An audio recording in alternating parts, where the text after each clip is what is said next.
Hi, welcome back to Made in the Low Country. My name is Stephanie and today we will be making and canning pepper jelly. This is a very beginner friendly canning recipe. You'll need 6 half-pint jelly jars for this recipe, which I will link below. First, make sure your jars are clean whether you run them through your dishwasher or hand wash them. After rinsing, put them in a water bath canner and turn the heat to simmer to heat your jars. They don't need to be boiled, just hot. I'm using an electric canner because my gas stove really heats up my kitchen, but you can just grab any pot that's deep enough to have at least 2 inches of water covering your jars. While the jars are warming up, wash lids and bands in warm soapy water and set aside. Next, I wash my veggies and gather the rest of my supplies. You will need 4½ cups of finely chopped peppers plus 1/2 cup of finely chopped jalapeno peppers, de-seeded for less heat.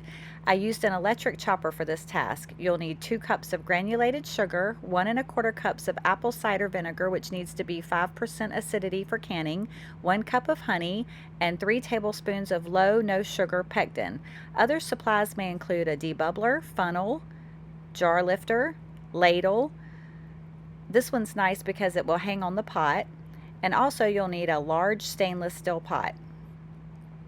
Combine all of the chopped peppers and vinegar in a pot and gradually add the Pectin.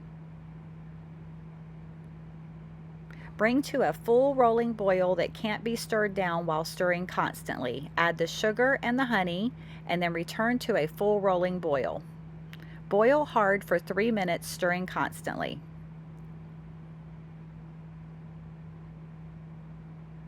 Remove from heat. You could refrigerate the jelly at this point if you're not interested in canning, but if you want to can, remove a jar from your canner, tipping out the water. Ladle hot jelly into hot jars, leaving 1/4 inch headspace. Debubble, adjusting headspace as needed.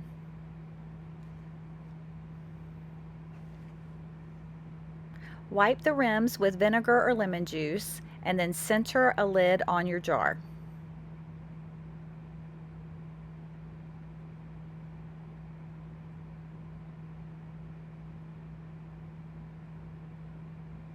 Screw the band until it's finger tight and then put your jar into the simmering canner. Continue until all of your jars are filled.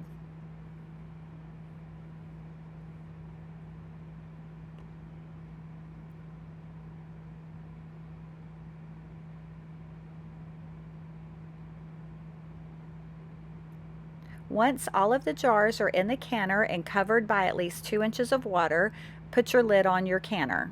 Turn the heat to high and bring to a full rolling boil.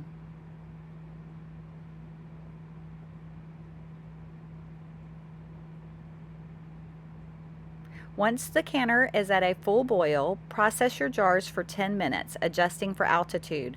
I live on the coast, so I'm at sea level, but your time may vary depending on your elevation.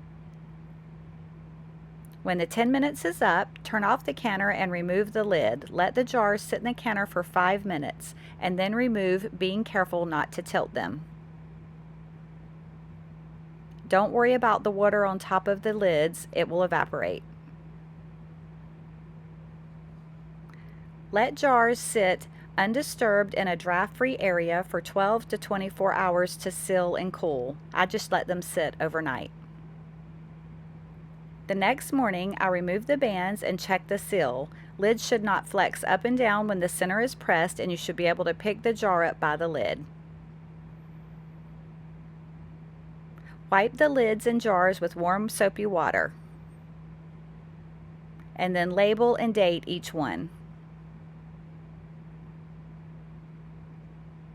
I serve this pepper jelly over cream cheese with crackers or pretzels, but it is also delicious on sausage biscuits and as a glaze for grilled pineapple and baked ham. I hope you enjoy this recipe, and if you have any questions or comments, please drop them below. Thanks for watching and see you next time.